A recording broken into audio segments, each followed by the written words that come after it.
지금까지 우리는 설교를 제가 2번 했습니다. 그죠? 어린이를 위한 설교를 UCT 교리문답 순서에 따라서 제가 설교를 했고, 작년 성도들을 위해서는 마태복음, 베드로후서, 이렇게 성경의 순서를 따라서, 성경의 문맥을 따라서 설교를 했는데, 오늘부터는 제가 설교를 한 번만 하려고 합니다.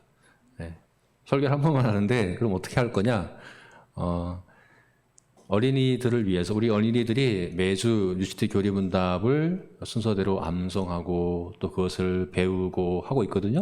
그래서 그 내용으로 제가 설교를 하겠고, 작년 성도들을 위해서는 그 UCT 교리문답 그 주에 맞는, 그에 관련된 성경 본문을 제가 가져와서 그 본문으로 설교를 하려고 합니다.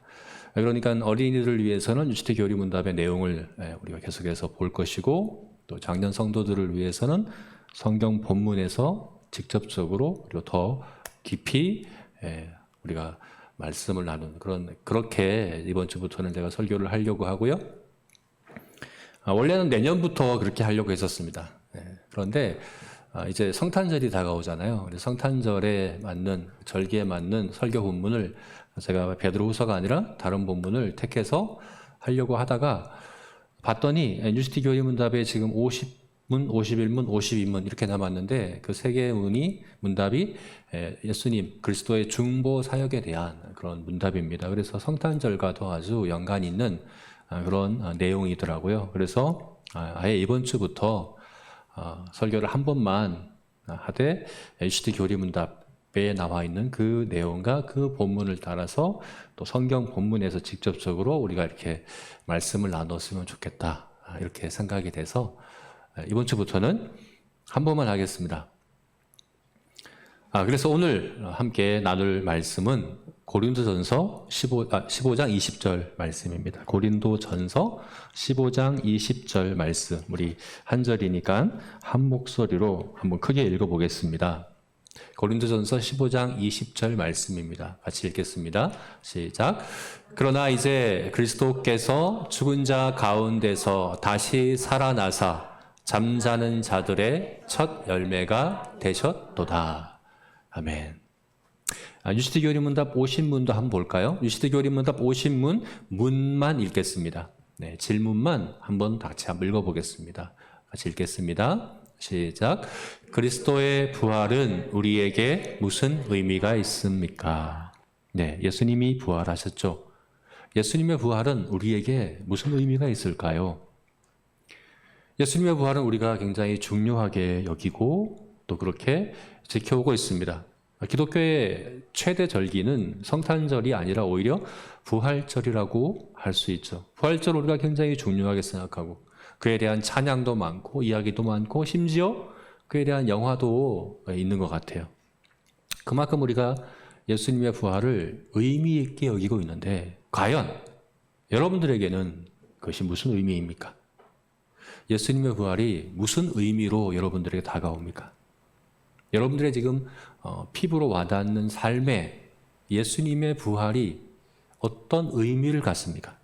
이건 굉장히 중요한 질문이죠. 성경의 대답은 뭘까요? 성경의 대답은 예수님의 부활은 우리에게 첫 열매가 된다 하는 겁니다. 오늘 본문에서 첫 열매가 된다. 예수님의 부활은 우리에게 첫 열매란 의미가 있다, 이렇게 이야기를 하고 있습니다. 사실 그런데 우리에게는 첫 열매라는 그 대답이 그렇게 와닿지 않을 수 있어요. 그렇지만 농부들에게는 그렇지 않습니다.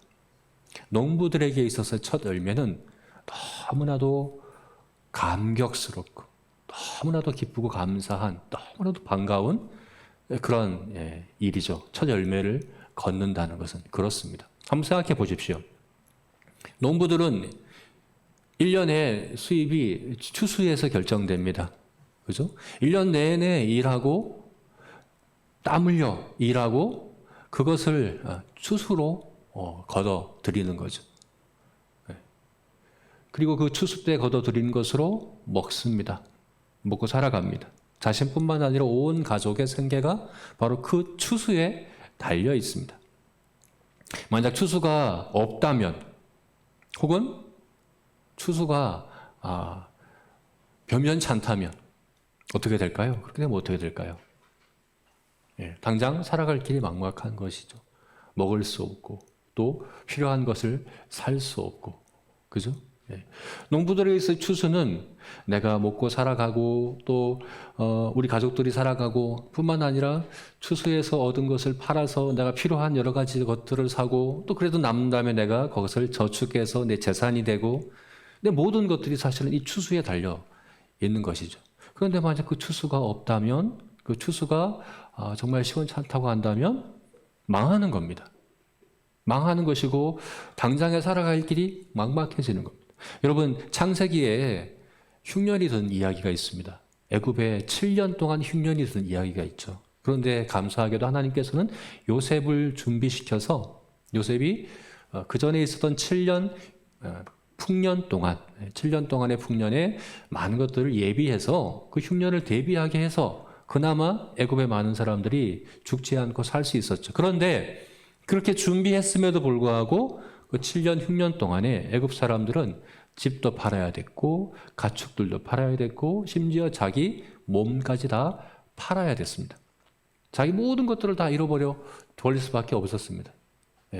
추수가 없으니까. 추수가 많지 않으니까, 흉년이 되니까 그럴 수밖에 없었다는 거죠. 그래서 추수는 너무나도 중요한데 첫 열매는 뭡니까? 첫 열매는 그 추수가 비로소 시작되었다는 것을 알려주는 겁니다. 이제 손으로 만질 수 있고 눈으로 직접 볼 수 있는 추수의 그 열매를 미리 경험하는 것, 그게 바로 첫 열매인 거죠. 그래서 첫 열매가 있고 없고는 농부에게서는 굉장히 큰 차이가 있습니다. 전혀 다릅니다. 첫 열매가 없을 때는 추수는 그냥 막연한 기대죠. 직접 손으로 만지고 눈으로 볼 수 있는 건 아무것도 없습니다. 막연한 기대로 추수를 기대하고 기다리죠. 그러나 첫 열매가 맺히고 나면 이제 추수는 기대가 아니라 현실이 됩니다. 당장 손으로 만지고 눈으로 볼 수 있는 현실이 됩니다. 그런데 얼마나 이 첫 열매가 농부들에게는 반갑습니까? 얼마나 귀합니까? 그죠? 바로 그렇게 첫 열매는 너무나도 귀하고 너무나도 감사하고 너무나도 그런 감격스러운 것이 바로 첫 열매라는 거죠. 여러분, 예수님의 부활이 우리에게 첫 열매와 같다고 합니다. 그럼 우리에게는, 성도인 우리들에게는 예수님의 부활이 그렇게 감격스럽고 감사하고 기쁜 일이어야 합니다. 여러분들 어떻습니까? 예수님의 부활이 그와 같이 다가오십니까? 여러분, 이 고린도전서 15장에서 사도 바울은 오늘 본문 20절을 말씀하기 전에 14절부터 19절 말씀에서는 이 부활이 우리에게 얼마나 중요한가를 이야기해 주고 있는데, 어떻게 이야기하고 있는가 한번 볼까요? 우리 14절부터 19절 말씀을 한번 읽어봤으면 좋겠습니다. 같이 읽겠습니다. 그리스도께서 만일 다시 살아나지 못하셨다면 우리가 전파하는 것도 헛것이요 또 너희 믿음도 헛것이며 또 우리가 하나님의 거짓 증인으로 발견되리니 우리가 하나님이 그리스도를 다시 살리셨다고 증언하였습니다. 만일 죽은 자가 다시 살아나는 일이 없으면 하나님이 그리스도를 다시 살리지 아니하셨으리라. 만일 죽은 자가 다시 살아나는 일이 없으면 그리스도도 다시 살아나신 일이 없었을 터이요. 그리스도께서 다시 살아나신 일이 없으면 너희의 믿음도 헛되고 너희가 여전히 죄 가운데 있을 것이요. 또한 그리스도 안에서 잠자는 자도 망하였으리니 만일 그리스도 안에서 우리가 바라는 것이 다만 이 세상뿐이면 모든 사람 가운데 우리가 더욱 불쌍한 자니라. 여러분, 추수가 없으면, 부활이 없으면 우리 믿음도 헛것이다. 우리가 전하는 복음도 헛것이다. 우리의 삶도 헛것이다. 우리는 세상에서 가장 불쌍한 사람일 것이다. 부활이 없으면 그럴 것이다 라고 이야기하는 겁니다. 여러분, 농부를 한번 생각해 보십시오. 농부에게 추수가 없다면 그의 모든 수고는 헛것입니다. 농부에게 추수가 없다면 그의 삶은 헛것입니다. 농부에게 추수가 없다면 그는 세상에서 가장 불쌍한 사람입니다. 한번 생각해 보십시오. 1년 동안에 그 땀 흘리고 온갖 수고를 다한 모든 것들이 추수를 위한 건데 추수가 없다면 모든 것이 다 헛것이 되어버리고 만다라고 이야기하는 거예요. 여러분, 우리 성도들에게 부활이 그렇습니다. 부활이 없으면 추수 없는 농부와 같습니다. 우리 믿음도 헛것이며 우리 삶도 헛것이며 우리는 세상에서 가장 불쌍한 사람이다라고 그렇게 이야기할 수밖에 없다는 겁니다. 여러분, 고린도전서는 특별히 다른 성경하고 좀 다른 점이 있다고 한다면 고린도 교회에 보낸 편지죠. 고린도 교회에 보낸 편지인데 고린도전서는 특별히 고린도 교회 안에 있었던 많은 문제들을 아주 구체적으로 다뤄온 그런 성경입니다. 고린도 교회는 어떤 교회인가? 고린도 교회는 아주 뛰어난 목회자들이 있었던 교회입니다. 아볼로와 바울과 그죠? 게바와 많은 목회자들이 있었던 교회였고 또 많은 영적 은사가 있었던 교회입니다. 그런데 그 교회는 또한 많은 문제들이 있었어요. 분쟁이 있었고요. 예배에 대해서, 결혼에 대해서, 우상의 제물을 먹는 문제에 대해서, 영적 은사를 사용하는 것에 있어서 많은 문제들이 이 고린도 교회에 있었습니다. 그래서 사도 바울은 그 문제들을 하나하나 다 다뤘습니다. 그리고 마지막으로 다루는 주제가 뭐냐? 바로 오늘 본문에 보고 있는 15장의 부활입니다. 우리 15장 1절, 2절이 어떻게 시작되는가 한번 볼까요? 15장 1절, 2절 한번 읽어봅시다. 읽겠습니다. 시작. 형제들아, 내가 너희에게 전한 복음을 너희에게 알게 하노니 이는 너희가 받은 것이요 또 그 가운데 선 것이라.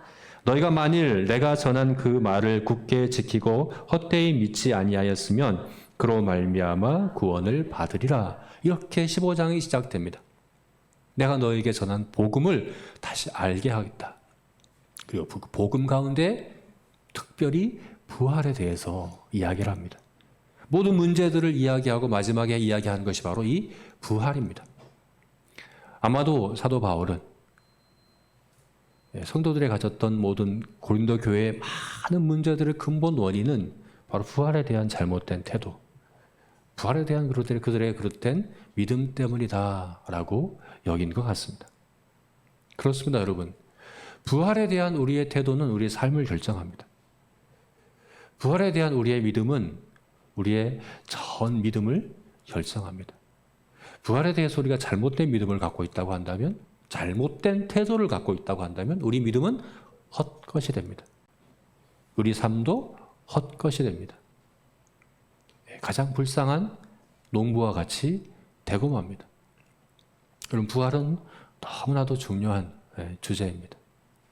내가 부활을 바로 알고 바로 이해하고 바르게 대하는 것은 너무나도 중요합니다.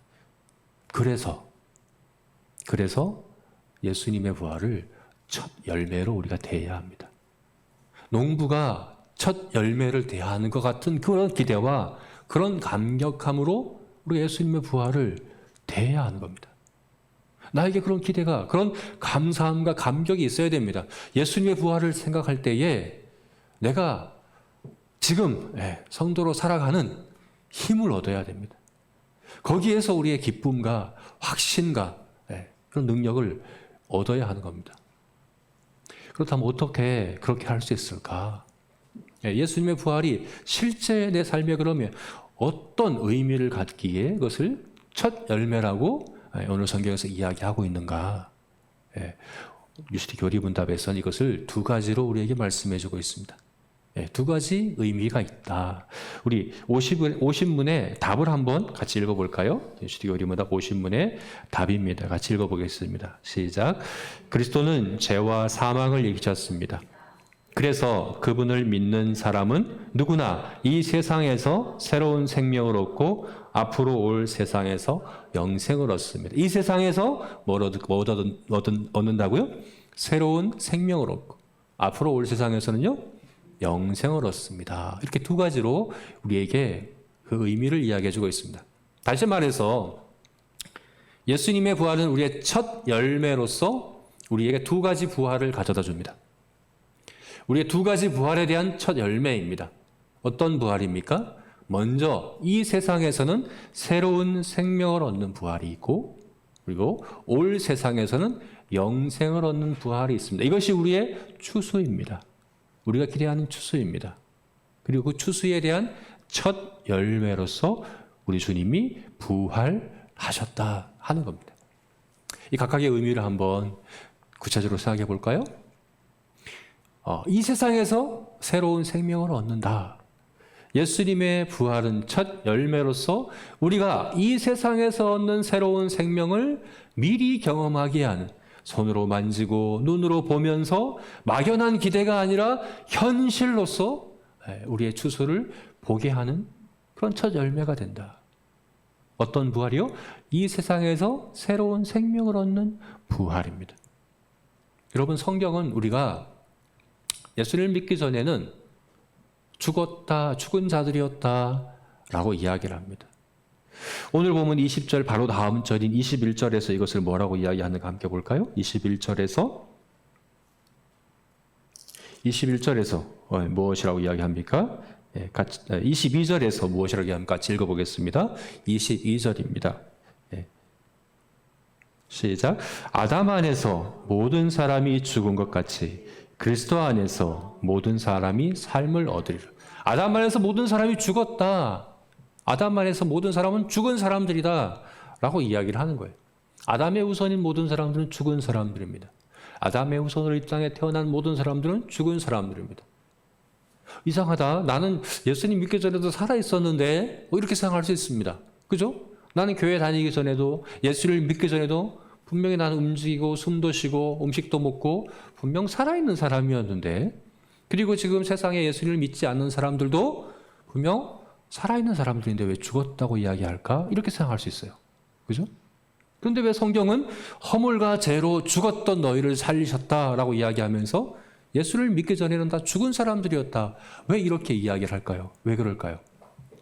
왜냐하면 영적으로, 육신은 살아있다고 하더라도 영적으로 하나님과의 관계에서는 죽은 사람들이었기 때문에 그렇습니다. 여러분, 생명의 특징이 뭘까요?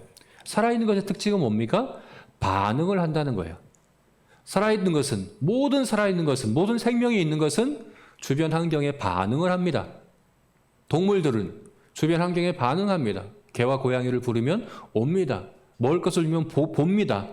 느낍니다. 또 짖습니다. 소리를 냅니다. 감각들이 살아있습니다. 그래서 반응을 합니다. 심지어 식물들마저도 주변의 토양과 빛과 양분과 이런 것들에 반응을 합니다. 그래서 그 반응을 하고 성장하고 변화됩니다. 살아있다면, 생명이 있다면 반응을 합니다. 그런데 만약에 바위를 한번 생각해 보십시오. 바위는 반응을 합니까? 아닙니다. 반응할 수 없습니다. 주변 환경에 아무런 반응도 할 수 없습니다. 들을 수 없고, 볼 수 없고, 말할 수 없고, 또 빛을 받아서, 또 수분을 받아서 어떤 변화를 못합니다. 무감각합니다. 예수를 믿기 전에 모든 사람들이 하나님에 대해 그렇다는 겁니다. 하나님에 대해 반응을 할 수 없습니다. 다른 모든 활동들은 하되, 다른 모든 것들은 할 수 있지만 하나님이 말씀하신 것을 들을 수 없고, 하나님이 보여주시는 것을 볼 수 없고, 하나님이 주시는 마음과 사랑을 느낄 수 없고, 하나님을 사랑할 수도 없고, 하나님을 예배할 수도 없고, 하나님께는 마치 죽은 바위처럼, 돌덩이처럼 아무런 반응도 할 수 없는 그런 상태. 그게 바로 예수를 믿기 전에 아담 안에 있는 모든 사람의 상태와 같다라고 성경이 이야기를 하는 거죠.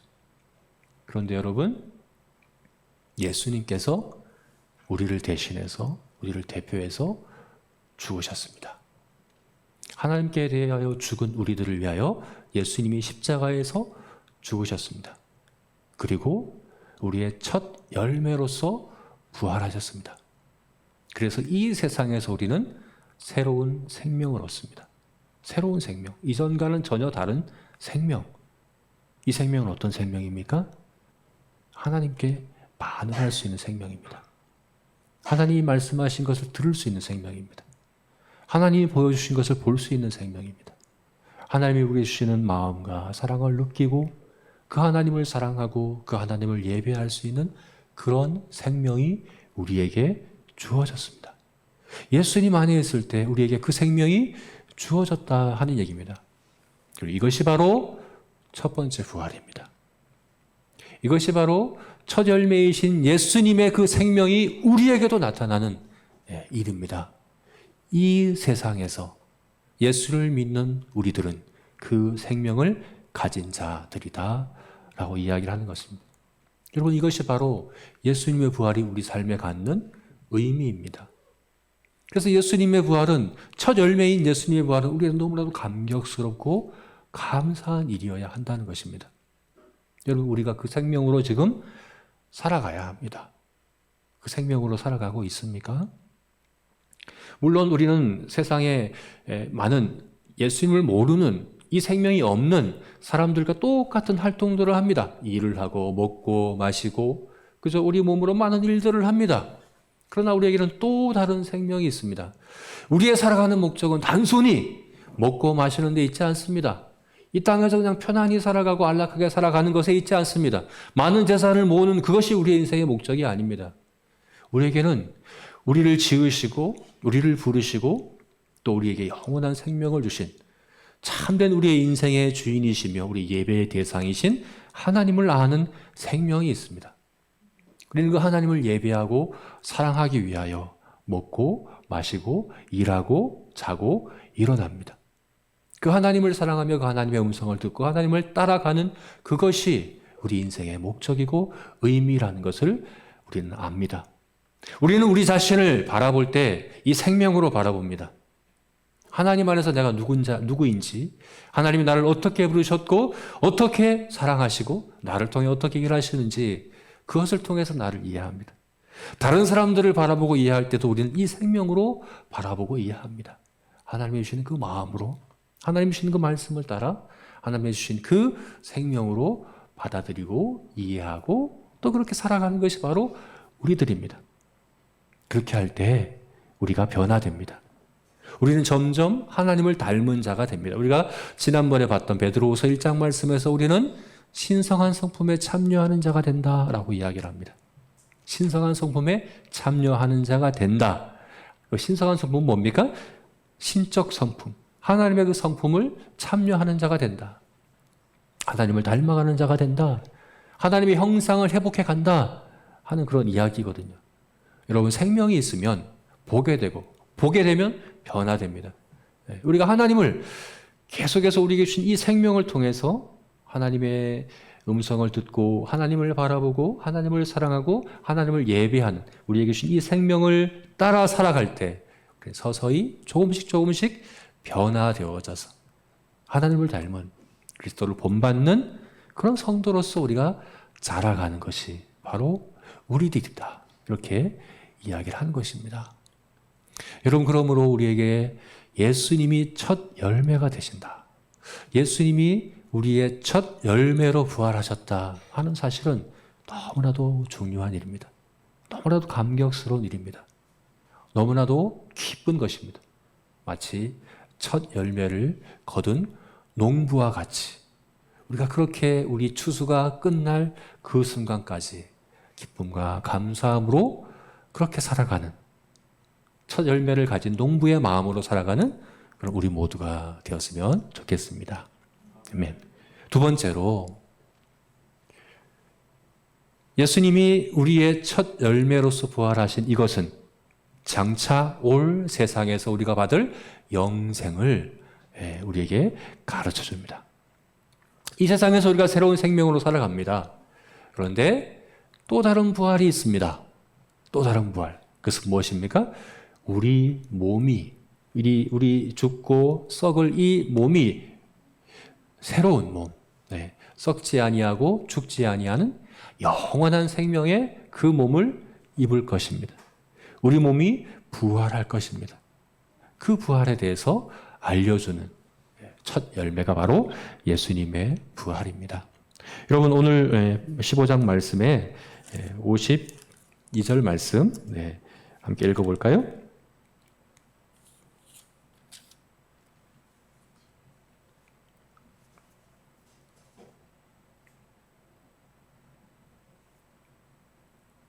예, 52절 말씀 한번 읽어보겠습니다. 시작.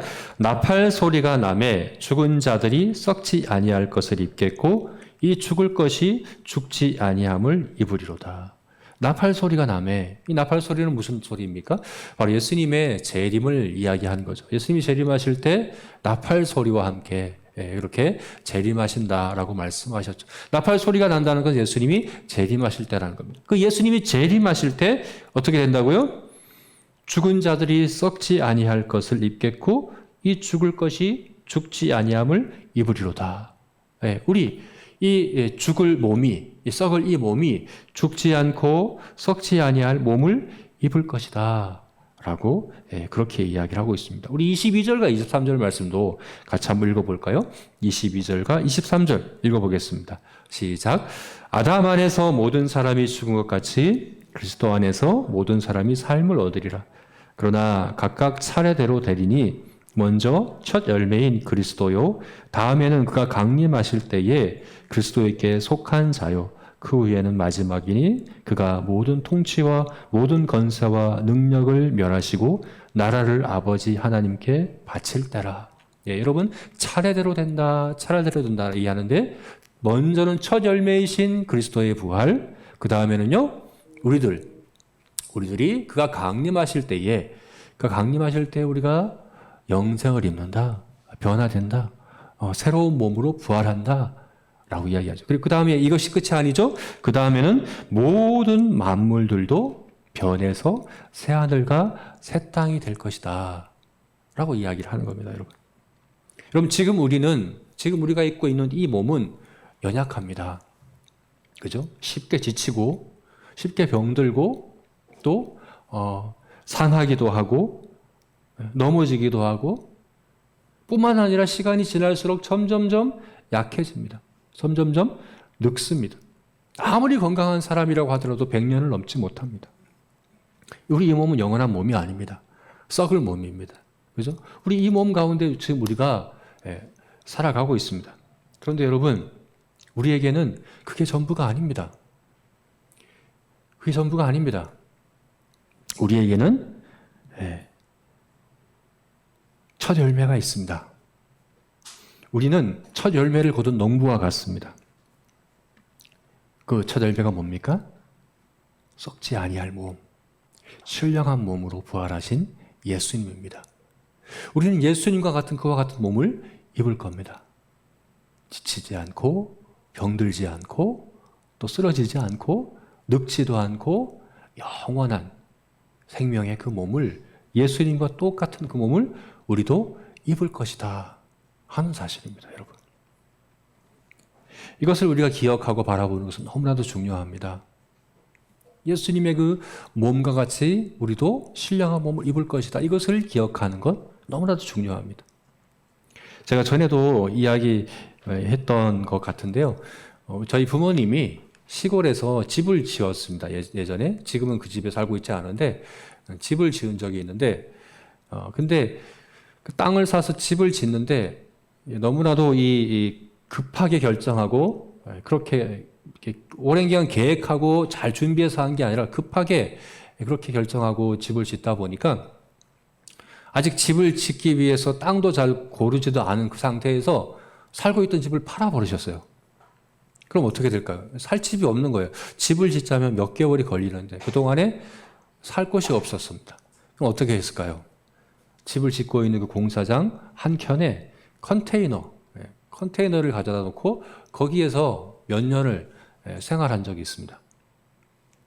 제가 기억하기로는 지금까지 살아오신 것 중에서 가장 열악한 주거 환경이었습니다.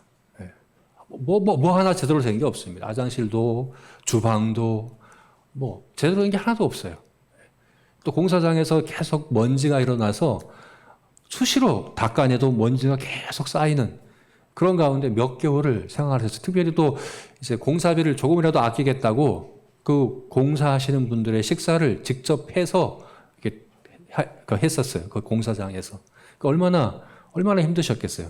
지금까지도 많은 힘든 일이 있었겠고 많은 그런 경험들이 있었겠지만 제가 생각할 때는 아마 그 몇 개월의 기간이 제가 볼 땐 객관적으로 가장 힘든 시기였었던 것 같아요. 그런데 여러분 그것을 자원해서 그 일을 한 거예요. 너무 힘들면은 뭐 주변에 다른 집을 잠시 얻는다거나 할 수도 있잖아요. 그런데 자원해서 꿋꿋이 그 기간 동안 그 힘든 기간을 거기서 이렇게 생활을 하시더라고요. 어떻게 그렇게 할 수 있을까요, 여러분? 어떻게 그렇게 할 수 있을까요? 새 집이 지어지고 있기 때문이죠. 날마다 새 집이 조금씩 그 공사가 진척되는 걸 눈으로 보고 확인하잖아요. 그죠? 그 새 집을 보면서 지금 현재의 고생과 수고를 견디는 거예요. 사실 그것을 수고와 또 고생이라고도 생각지 않고 그 기간을 지낼 수 있는 겁니다. 여러분, 만약에 새 집이 지어지지 않는다고 한다면, 그런 아무런 다른 이유도 없이 그냥 그렇게 저에게 한 달만 그렇게 살아봐라. 아무 이유도 없습니다. 아무 이유도 모릅니다. 그냥 그렇게 한 달을 살아봐라. 저는 못할 것 같아요. 못합니다. 그런데 이것이 새 집을 짓기 위한 과정이다. 새 집을 짓기 위한 일이다. 라고 한다면 할 수 있습니다. 여러분, 우리가 그렇습니다. 우리가 성도가 된다고 해서, 예수를 믿는다고 해서 모든 삶이 그냥 안락하고 편안하고 아무 문제 없고 아무 고생도 없고 그렇게 모든 것이 형통하게 되는 것 아닙니다. 오히려 우리가 예수를 믿기 때문에 더 자기를 부인해야 되고 자기를 절제해야 되고 죄와 싸워야 되고 세상 가운데서 더 많은 어려움과 또 그런 수고가 있을 수가 있습니다. 성경은 우리가 예수를 믿으면 모든 문제가 해결된다고 이야기하지 않습니다.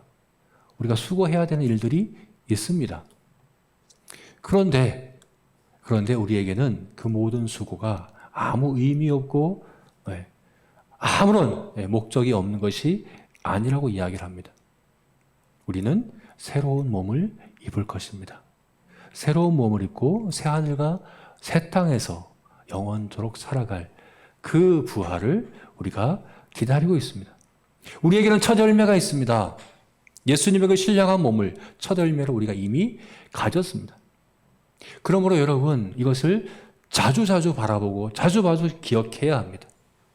공사장 한켠에서 지어지고 있는 집을 바라볼 때 현재의 모든 고난과 모든 수고가 아무렇지도 않게 여겨질 수 있듯이 장차 있을 영광은 현재의 고난과 좋게 비교할 수 없다는 사실들을 알아야 현재 우리의 모든 수고들을 우리가 확신 가운데 기쁨 가운데 감당할 수 있다라고 성경이 이야기를 하고 있는 거죠. 오늘 15장 마지막 절은 이렇게 끝납니다. 15장 마지막 58절이 어떻게 끝나고 있는가 함께 볼까요? 15장 58절 이렇게 말씀하고 있습니다. 같이 읽겠습니다. 내 사랑하는 형제들아, 견실하며 흔들리지 말고 항상 주 안에 더욱 힘쓰는 자들이 되라. 이는 너희 수고가 주 안에서 헛되지 않은 줄 알미라. 너희 수고가 헛되지 않은 줄 알미라. 여러분, 우리의 모든 수고와 또 땀과 또 때로는 눈물과 또 피와 그 모든 희생과 우리가 뜻하지 않게 만나는 우리가 이해할 수 없는 여러 가지 고난과 또 여러 가지 문제들과 여러 가지 사고와 이 모든 것들이 주 안에서 헛되지 않다라고 이야기를 합니다. 왜요? 우리에게는 추수가 있고 우리는 이미 첫 열매를 가졌기 때문입니다. 하나님께서는 섭리하셔서 우리 모두를 하나님을 닮은 예수 그리스도를 본받는 자들이 되게 하고자 현재 우리의 이 연약하고 쉽게 지치고 병들고 상한 이 몸 가운데 살아가게 하시는 겁니다. 이 모든 것들이 결코 헛되지 않습니다. 이 헛되지 않은 걸 알고자 하면 또 이것을 확신하고자 한다면 첫 열매이신 예수 그리스도를 바라봐야 합니다. 자주 바라보십시오. 현실에 어렵고 지치고 힘들 때마다 잠시 일어나서 우리 옆에서 지어지고 있는 우리의 새로운 집을 기억하고 바라보며 그것을 위하여 현재 우리 모든 삶 가운데 역사하고 계신 주님께서 너희 모든 수고가 헛되지 않다라고 말씀하시는 것에 위로와 힘을 얻는 저와 우리 모두가 되었으면 좋겠습니다. 네, 이제 말씀을 맺겠습니다. 특별히 말씀을 맺는 가운데 우리가 이 사실을 한번 또 기억해야 합니다. 무엇이냐면 예수님은 부활의 첫 열매이지만 이것이 아담 안에 있는 모든 사람에 대한 것이 아니라는 사실입니다. 누구에게 대한 겁니까? 그리스도 안에 있는 모든 사람들이라고 이야기를 합니다. 아담에 있는 모든 사람들이 아닙니다. 아담의 후손이라고 모두가 예수님의 그 부활에 참여하는 것이 아닙니다. 그리스도 안에 있는 사람들, 예수님을 믿어 아담 안에서 자연적으로 출생하는 것처럼 예수님을 믿어 예수님 안에서 영적으로 출생하는 사람들, 새로운 생명을 얻은 사람들, 거듭난 사람들만 이 소망이 있다라고 이야기를 하는 거죠. 하나님께서는 태초부터 영생을 주시기로 사람들을 택하시고 작정하셨습니다. 그들을 복음으로 부르십니다. 복음을 들을 때 그들이 믿어 구원받고 그때 그들에게 새로운 생명이 주어지는 겁니다, 여러분. 현재 우리는 작정 기도를 하고 있습니다. 예, 작정 기도를 하고 있죠. 예, 우리가 성탄절을 앞두고 매년 해오던 하늘가족 축제. 예, 성탄절을 가장 의미 있게 우리가 지내는 것은 복음을 전하는 일이죠. 예수님의 그 복된 소식을 전하는 거죠. 특별히 올해는 코로나로 인해서 우리가 만나기가 어렵고 교회를 초청하는 것은 더 어려운 그런 상황 가운데 놓여 있습니다. 여러분, 그런데 사도행전 13장 48절을 보게 되면 사도 바울이 복음을 전할 때 많은 어려움이 있었어요. 많은 반대가 있고 많은 비방과 많은 그런 장애들이 복음 전하는데 많이 있었어요. 그런데 48절에 뭐라고 얘기합니까? 그러나 작정된 영혼들은 다 믿더라라고 이야기를 하는 겁니다. 여러분, 우리가 새로운 생명을 얻는, 복음을 듣고 믿어 새로운 생명을 얻는 것은 좋은 환경이라서 되는 것이 아니고 나쁜 환경이라서 안 되는 거 아닙니다. 하나님이 작정하셨으면 됩니다. 우리가 믿는 건 바로 그거죠, 그죠? 코로나 때문에 안 된다? 그럼 말이 안 되는 거죠, 그죠? 하나님께서 작정하셨으면 다 믿습니다. 그런데 그 하나님은 그 작정을 우리들의 기도를 통해 이루십니다. 하나님이 작정한 영혼들을 우리에게 먼저 알게 하시고 우리가 그 이름을 부르며 기도하게 하셔서 그들을 부르신 하나님이심을 우리가 기억하는 거죠. 그래서 우리가 뭐 합니까? 작정해서 기도합니다. 직접 교회로 초청할 수는 없지만 우리에게 주신 이름들을 우리가 놓고 기도합니다. 특별히 온 성도가 함께 기도합니다. 그래서 우리가 지난주에 우리가 좀 급하게 또 우리가 대면에서 만나서 모임 가운데 하지 않았기 때문에 지난주에 작정한 영혼들의 이름을 우리가 모았지만 많이 모이지 못했습니다. 여러분, 제자교회 초청해서 제자교회에 출석할 사람들을 작정하라는 얘기가 아닙니다. 제자교회에 올 수 없는 사람들이라도 괜찮습니다. 혹시나 내 마음에 생각나게 하는 이름이 있다고 한다면 그 사람이 정말 하나님이 작정된 영혼인지 우리가 알 수는 없지만 그가 하나님의 작정된 영혼일 가능성은 내가 그를 위해 기도하는 것에서부터 우리가 찾을 수 있는 것이거든요. 하나님은 그를 위해 기도하고 그 기도하는 성도들의 기도를 통해 작정된 영혼을 부르실 것이기 때문에 나에게 생각나게 하시는 그 이름들을 놓고 기도해야 하는 겁니다. 여러분, 우리 지난주에 이름을 내지 못하신 분들은 이번 주까지 좀 제출해 주시기를 바라겠습니다. 그래서 우리 각 셀마다 작정 기도표를, 기도 카드를 나눠드렸는데 또 이름만 좀 내셨어요. 거기에 좀 구체적인 기도 제목들도 좀 같이 좀 내주셨으면 좋겠습니다. 그래서 거기에다 기도 제목을 적고 또 그들을 위해서 길지도 않습니다. 다음 주 23일까지 우리가 그 기도를 그들을 위해서 온 성도들이 함께 기도하려고 합니다. 꼭 이 일에 참여하는 우리가 되었으면 좋겠습니다. 그래서 이 성탄절을 우리가 정말 가장 의미 있게 준비했으면 좋겠습니다. 하나님께서 예수 그리스도를 부활의 첫 열매가 되게 하신, 그래서 그 소망 가운데 살아가게 하실 그 사람들을 이번 성탄절 기간 동안 우리를 통해서 많이 부르시는 그런 기회가 되었으면 좋겠습니다. 제가 이 선물을 갖고 왔는데 이것은 이제 작정된 영혼들에게 이제 23일에 다음 주에 그 작정된 영혼 수만큼 나눠 드릴 거예요. 그래서 이 선물과 함께 여기에 이제 복음을 전하는 편지, 엽서를 써서 그들에게 우리가 나누는, 그래서 이 일을 통해서 하나님께서 그를 구원하실 수 있도록, 이 일을 어떻게 우리가 기도 없이 하겠습니까? 그죠? 그래서 이번 주에 꼭 작정해 주셨으면 좋겠습니다. 네. 이제 정리하겠습니다. 네. 정리할 때 우리 다시 한번 우리 UCT 교리문답 50문을 한번 읽어볼까요? 우리 다 같이 한번 읽어보겠습니다. 그리스도의 부활은 우리에게 무슨 의미가 있습니까? 그리스도는 죄와 사망을 이기셨습니다. 그래서 그분을 믿는 사람은 누구나 이 세상에서 새로운 생명을 얻고 앞으로 올 세상에서 영생을 얻습니다. 주님께서 주신 예수님으로 말미암는 새로운 생명 가운데 날마다 살아가고 또 우리에게 장차 올 영생을 소망하는 가운데 우리의 삶에서 성실하게 주의 일을 감당하는 우리 모두가 되기를 주님의 이름으로 축원합니다. 함께 기도하겠습니다.